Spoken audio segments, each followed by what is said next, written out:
लेकिन मैं अभी पूरी तरह से तैयार नहीं हूँ। कोई बात नहीं, मैं तुम्हें कोई चीज़ के लिए परेशान नहीं करूँगा, लेकिन तुम्हारी आंखों की झिलमिल नजरें मुझे सब बता देगी। तुम्हारी शरीर की गर्म आहट मुझे पुकारेगी, उसी वक्त तुम्हारे पास आऊँगा मैं। देखो, मैं रिवाज के लिए तुमसे शादी किया था, लेकिन अब मैं आपसे खुद कह रहा हूँ कि जब तक तुम नहीं बोलोगी मैं तुम्हारे पास नहीं आऊँगा।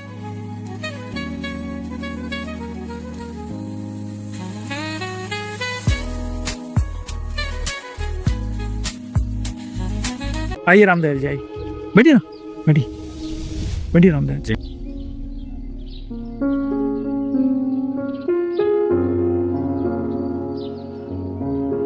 बताइए सरपंच जी, कैसे आना हो? हाँ, अगले हफ्ते गांव में एक सांस्कृतिक मेला होने वाला है, वही बताने आए हैं हम। अच्छा, ठीक है। क्या बात है भूपेंद्र जी, सब ठीक है ना? क्या बताओ सरपंच जी, ठीक है, आप भी तो घर ही के हो। चंपक को औलाद नहीं हो रही है।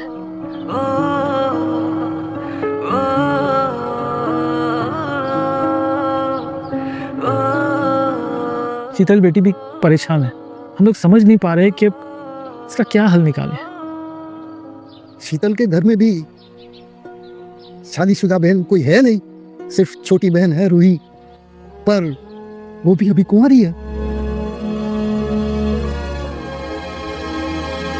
अभी तो लड़का भी नहीं देखा, ना ही तैयारी की दान दहेज की। अरे भूपेंद्र, तुम क्यों नहीं? मेरे कहने का मकसद है, तुम भी अब तक तो विधुरी हो ना, तुम्हें भी जीवन संगिनी मिल जाएगी। मैं कैसे?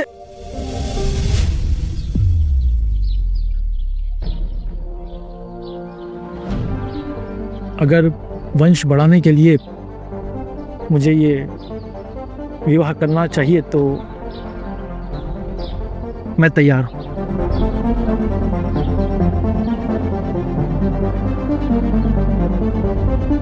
देखो रामदेव, तुम्हारी बहन की वजह से इस घर की शांति चली गई है।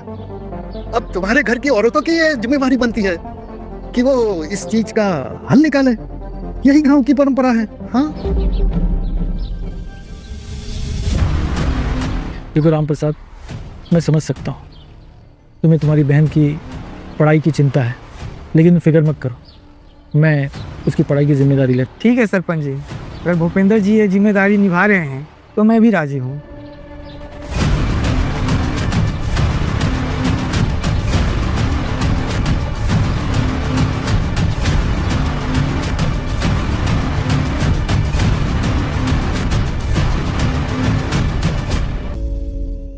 आज का दिन बहुत थकाने वाला था, सपने जैसा था।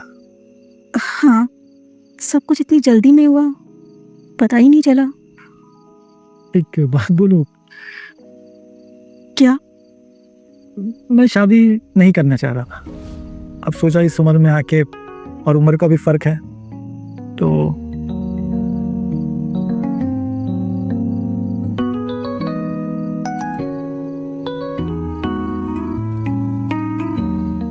लेकिन जब तुम्हारा चेहरा देखा, तुम्हारे चेहरे की नज़ाकत, उसकी नरमी, उसकी गर्मी मेरे मुंह से हाँ निकल गया।